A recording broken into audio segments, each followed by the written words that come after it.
नमस्कार मित्रों, स्वागत है आप सभी का आपके अपने YouTube चैनल शिवाज क्लासेज पर।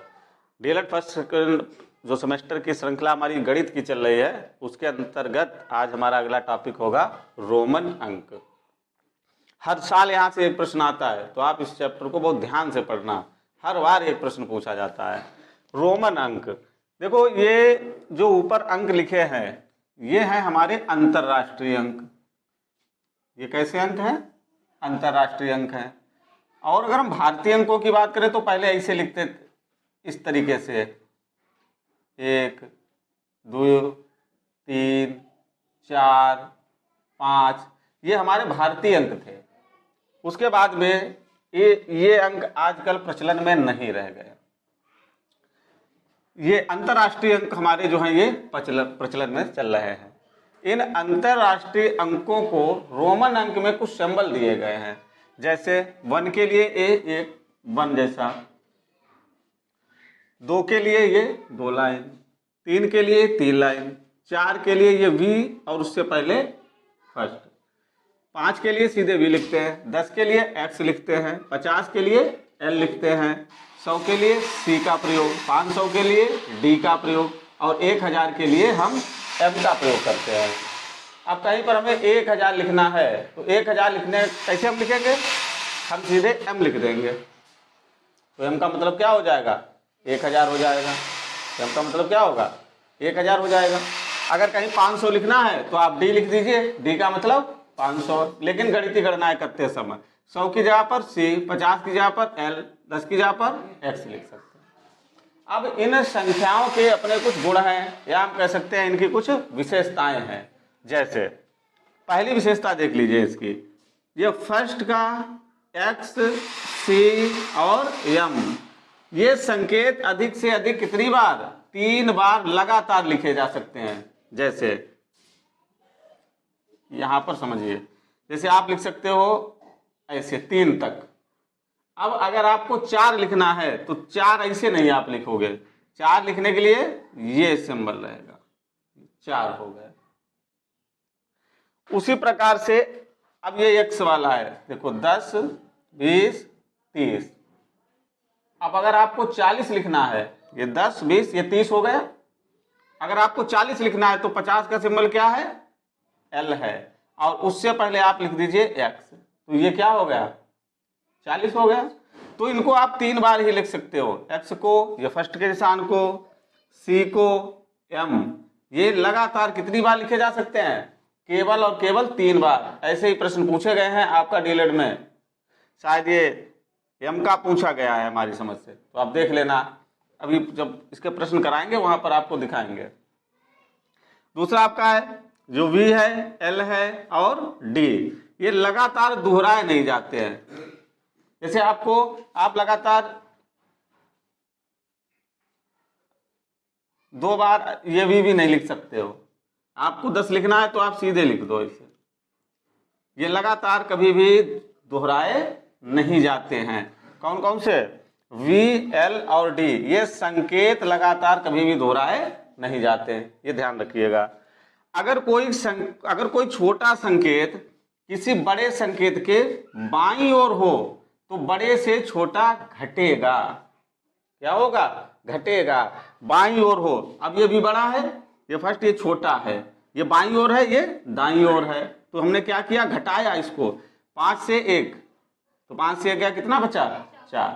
उसी प्रकार से ये CD लिखा है। अब D है छोटा, सॉरी C है छोटा, D है बड़ा, तो इस D से हमने इस C को घटा लिया। D कितना है? 500, C कितना है? 100, तो ये हो गया 400। अब आपको 400 लिखना है तो आप CD लिख दीजिए। आपको 4 लिखना है तो आप ये निशान लगा। क्या बात समझ में आए?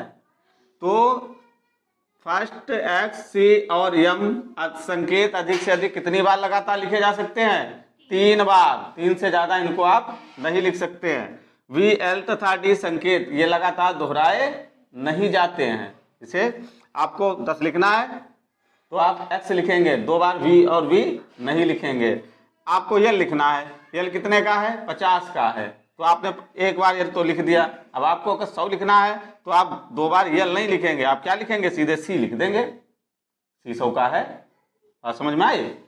तीसरा है अगर कोई छोटा संकेत किसी बड़े संकेत के बाईं ओर स्थित है, छोटा संकेत ये बड़ा है, अगर कोई छोटा संकेत बड़े संकेत के बाईं ओर स्थित है तो वह बड़े से छोटा क्या होगा, घट जाएगा। तो ये 3 विशेषताएं। आगे कुछ और विशेषताएं हैं, देखिए। देखो ये जो फर्स्ट का जो सिंबल होता है इसको मात्र आप v और x से घटा सकते हो। जैसे आपको 4 लिखने हैं तो आप ऐसे, आपको 9 लिखने हैं तो ऐसे, ठीक है। इस फर्स्ट को कहां से, v और x से ही आप घटा सकते हो। दूसरा, x को मात्र l और c से, x ये वाला है, इसको किससे, l और c से। जैसे आपको 40 लिखने हैं तो 40 कैसे लिखो, 50 के लिए क्या है l और उससे पहले x लिख दो तो ये 40 हो गए। आपको 90 लिखने हैं तो c उससे पहले x तो ये 90 हो गए। बात समझ में आई, ये 90 हो गए। तो आप x को मात्र l और c से, इसी प्रकार से c को कहां से, d और m से ही घटाया जा सकता है। जो महत्वपूर्ण बात है समझने वाली वो ये है कि v, l और d ये कभी भी घटाए नहीं जाते हैं, ध्यान रखना। पूछा जाए कि निम्नलिखित में से कौन सा संकेत नहीं घटाया जाता है तो आप बताना v, l और d ये कभी भी घटाए नहीं जाते हैं, इनको आप घटाते नहीं, इनको कभी नहीं घटा पाएंगे। जैसे ये देखो, ये 4 है, ये 9 है, 2 उदाहरण लिखती है इसके। अगर कोई छोटा संकेत किसी बड़े संकेत के दाईं ओर हो, अभी बताया था हमने, अगर कोई छोटा संकेत बड़े संकेत के बाईं ओर हो, बाईं ओर होने पर वो घट जाएगा, लेकिन अगर वो दाईं ओर हो तो क्या होगा, वो जुड़ जाएगा। ये 5 का सिंबल है और ये 1 का, तो ये हो गया 6। अगर दाईं ओर है तो क्या होगा, जुड़ेगा, और बाईं ओर है तो घटेगा। जैसे ये क्या होगा बताओ, जुड़ेगा या घटेगा, जुड़ेगा, ये घटेगा, ये कितना हो जाएगा, ये 9 हो जाएगा। अगर ये ऐसे लिखा है तो क्या होगा, ये कितना होगा, ये 11 हो जाएगा। आई बात समझ में। अच्छा, अगर किसी संकेत के ऊपर एक सीधी रेखा, लकीर, बार, इसको बार कहते हैं, खींच दी जाती है तो उस संख्या का मान कितना हो जाता है, 1000 गुना बढ़ जाता है। जैसे ये देखो, ये 5 के ऊपर बार लगा हुआ है v के ऊपर, तो ये 5 हो गया, और ये बार लगा है, इसका मतलब क्या है, 1000 गुना हो गया मान, तो 1000 से गुणा कर दी, ये इसका मान कितना हो गया, 5000। अगर ये ऐसे लिखा है तो इसका मान तो 5 है, लेकिन अगर इसके ऊपर ये बार लगा हुआ है तो इसका मान कितना होगा, 5000 हो जाएगा। बात समझ में आई। जैसे ये 12 लिखा है, ये 12 लिखा हुआ है, ये ऊपर बार लगा हुआ है, तो 1000 गुना हो गया, तो कितना हो गया, ये 12000 हो गया। तो ये थी हमारी कुछ रोमन संख्याएं। देखिए, इनसे ज्यादा आपको पेपर में नहीं मिलेगा। ये अगर आपने पूरा वीडियो सही से देख लिया, पढ़ लिया, तो पूरा पेपर आपको, अगर पेपर में कहीं पर भी रोमन से संबंधित कोई प्रश्न आता है तो आपको मिलेगा। अगर आपको वीडियो अच्छा लगे तो हमारे चैनल को सब्सक्राइब कीजिए, लाइक कीजिए, कमेंट कीजिए। धन्यवाद।